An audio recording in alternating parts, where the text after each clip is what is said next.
So what's your life like now that you're a part of a podcast? Like you're a famous podcaster. None of it. Like, well, dude, people how many people saw the last podcast?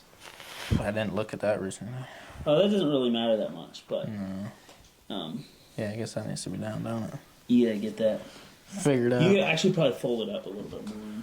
Doesn't matter. Nobody cares. Here we are back in it. Well, I'll let you start it. Here we are back in the tiny home once again to do another podcast for you guys. So we are answering another couple of questions. A podcast about tiny homes shot in a tiny home. That could be like our motto, honestly, you know? Yeah, we could actually have a catchphrase. What do you want to do with this podcast? Like, what are we going to do then? Like, what are we going to talk about? We can't answer questions every time. Yeah. Definitely need to get, like, the guys in here. We're going to talk about the builds. Yeah. We need to start roasting them first and then get them in to squell the beef. Who we start with? Morgan's going to be easiest to get Morgan's going to be easy. Andrew's going to take some work. Andrew, he's going to be hard to get in here. So Andrew does the trim work in the tiny homes. And he does the tongue and groove. He finishes them out, basically. He does all the wood. Morgan is He does the plumbing, the inspections. And then he also puts flooring in, insulation. He does some random tasks besides the no inspections. Yeah. And then John does the framing. John's a framer. Yeah. Definitely get Jeff in here because he's in charge of sales. Yeah, Jeff is sales. If you call the office, you'll be getting a hold of Jeff. Jeff will be helping you out. So it does make sense if people would, if we'd get Jeff in first. Yep. So then, there's some questions you can send for some sales questions, you know? Yeah, that's right. We could send questions, yeah.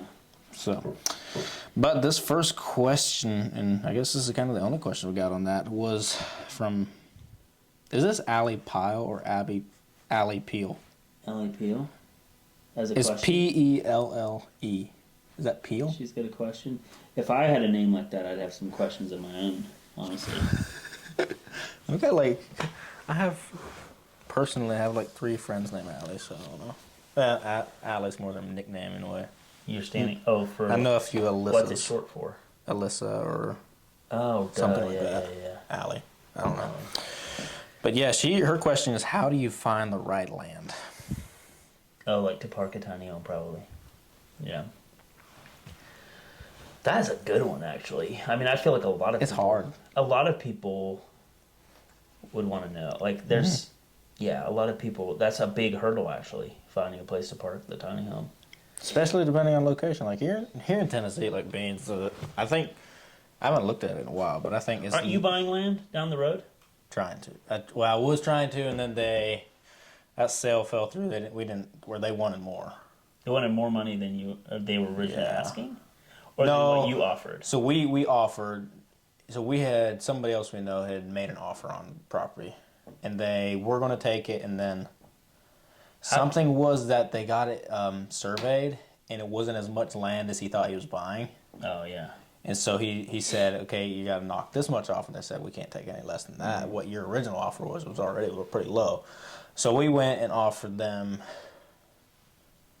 I'm not 100% sure how much the first offer was, but we went to offer them a little bit more than that, than this previous person's offer. And they were really considering it, and then they said they wanted more because it's basically for their mom's retirement fund or something. So we offered them $450. Yeah. But they wanted $550 for it, so that would have been split up between 3 people in my family. Yeah, so you'd be dividing in that. Yeah, 115 acres. Yeah, in case people thought you were rich. Right, exactly. I'm definitely not broke. You're not broke, but in a way, I guess. No, but it's impossible. I would have still bought the land, but my main reason for wanting to buy land kind of fell through as well. So I'm not necessarily. What's that reason? I don't really want to say on here. It was unfortunate. That's all I can say. Unfortunate change of plans. So, that's kind of interesting because, buying land and putting a tiny home on a piece of property I feel like is the best way to go. Yeah. Dude, whatever. I'm messing up for a sec. Oh, that's what stop. Let me fix this real quick. It's the best way to do, and the reason why it's the best way is because whatever work you put into the project, into setting up your tiny home, whatever money you put into it, that's an investment in your future. You own that then. So practically speaking, it's the best to buy land and then put your tiny home on the property. Yeah. But or if you already have land. Or someone you know, and you could split the land, or you could lease the land from them, someone you know.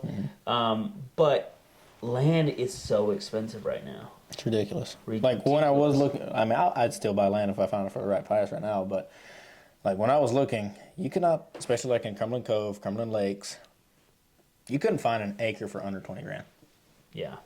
I mean, those are awesome. Those are like really nice lots to live, but it's just, I mean, yeah, you can probably find some acres that are under that, but it's the supply and demand is low. So I mean, you can really, if you have land to sell, now's the time to do it. But because it's just it land's does going feel for like expensive. Land is coming down some. Yeah, I mean, because I think that piece we were trying to get over there was right around 7,000-8,000 an acre.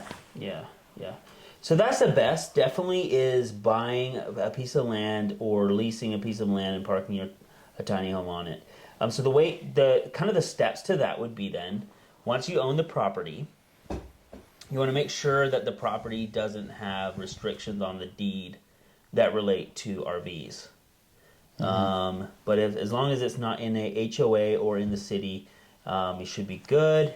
Again, not legal advice, but from my experience, you should be fine. And then the first thing you want to do, and it's a pain developing a piece of property, but you just take it one thing at a time. I mean, this way would be simpler than building it yourself. Yeah.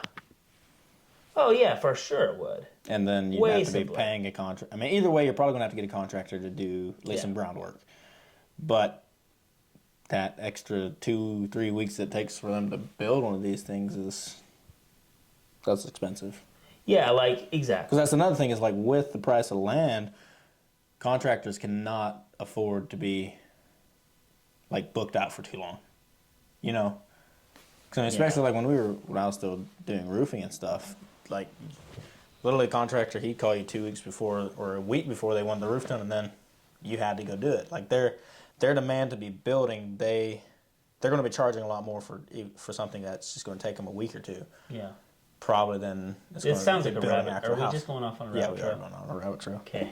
We need to simplify this. We're trying to make simple living complicated. Yeah, simple living. That's right. So first step is you need to make sure that the property will work for a tiny home, and then second step, get your excavating done. Get a gravel lane up to where your tiny home is going to be. Get gravel down. Find an excavator. Just Google somebody in your area and get at least 2 quotes, if not 3 quotes. Not all excavation work is equal. You definitely don't want to just pay by the hour. You want to get them to do the job and describe the job as well as possible in the contract.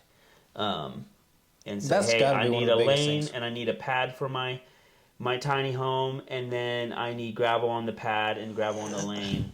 And then see if they would also put the septic in for you while you're at it. Yeah. See if they'll go ahead and dig the ditch for, any ditches you need for your water and your electricity. Be in touch with a contractor that'll put your power in for you. That way he can tell you, I know I said do it one at a time, but if you can get a contractor lined up then to do your water and electricity for you, he'll need to bring it from the road, wherever the water and electricity is. He'll have to either come in overhead or underground. Yeah. So. Which I guess that's kind of an upside if you are putting one of these in near a residence already. Yes. You can just pull from there. Yeah. So the second option you have is putting it close to a house that's already there. Maybe someone has a piece of property and they have a couple extra acres, or they want to rent you a little land or whatever, and you could actually lease, maybe put it on a year lease, and they would let you park this tiny home. That would be ideal because you could just run over water and power and septic from their house, tie it all in. Still be some money, still be some work, but it would be a lot simpler. I mean, I would not pay more than, maybe $200-$300 a month tops, to somebody to use their land. Because you could get, for, a little bit more, you could park it at an RV park or a tiny home park. So, yeah, so you basically have 4 options. You can put it on your own land. You could put it on someone else's land that has a house that or your own house, behind your house, as an office or an Airbnb. And then the third one would be a tiny home village. Those are actually kind of cool. They're cool. We should start one. That'd be fun. We could go buy this piece of property out here. I know, dude. Okay. And literally help solve the housing crisis. I would actually love to do that someday. That would be sweet. That's a nice location. And then the fourth one, I can't count even. The fourth one would be an RV park.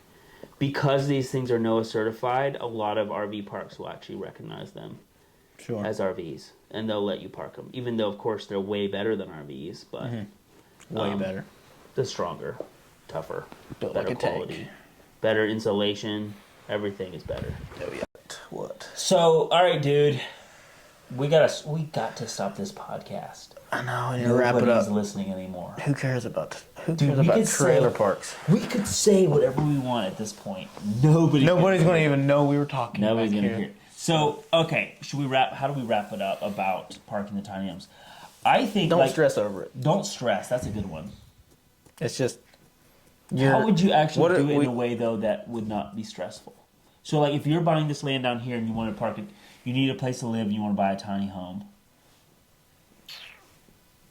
So one way I could think is you could there's an RV park down here, and there's another one down here. There's one in Monterey, and there's one in Clark Range. That one in Monterey is nice. That one's actually beautiful. They have like an overlook. Yeah, we stayed there. Gorgeous overlook. Just for the fun of it. Yeah, for real. So what you could do is you could buy the tiny home, park it at an RV park down the road from your property. And that way you can kind of slowly work on the property. It's not far from here, so I mean, if I want to do some of the work myself, I can drive here within 10 minutes. And you can save a lot of money by doing work yourself, but you're not kind of in a pinch because you already have it parked. Yeah. And then you would learn so much about it. There's nothing to rush about. Yeah. That's the thing is, like, if you have a time crunch on something, it makes it so much more stressful. Yeah. So if you're developing land, especially with contractors, and, I mean, try not to get yourself any hard timelines. Yeah. That's so stressful. Because then otherwise you can just, like, you get the gravel in. You get the excavation work done, then the gravel for the lane and the pad. And then you put your septic in. And then you get your power in. And then you get your water in. Maybe not necessarily in that order, but it's all just one more step to do to get you closer. Yeah. And then when it's all done, it's done. And you have this tremendous value that you've added to your land. Yeah. As long as you don't get too stressed out about it. Stress is the killer. Stress is the killer, man. And that's actually why site-built homes are so expensive, is because it is a lot of work. Mm-hmm. But if you can do it yourself and you can, like, take your time at it, then it's much cheaper. Oh, yeah. So it makes a tiny home totally worth the money. Like a way better route to go. Sure. For housing, price-wise. And then it's done. Those things are in. Just all right, man. Done and over. We've talked enough. We should probably close it out. Yeah. Second podcast down. We got to get some lighting, actually, because our faces are, like, dark. This is almost a cultural appropriation. It's like, it's almost blackface. You know what I mean? We're like basically doing blackface because we need lighting in here. We have, like, some lights. It's just that it's like the combination of the way the sun blasts in here. The snow. You know, we need some photography, like a light box or something. Nice. We don't know squat, dude. We're learning. Just a bunch of and literally like we're literally just carrying on, and we literally just said we're about to quit, so maybe we should quit.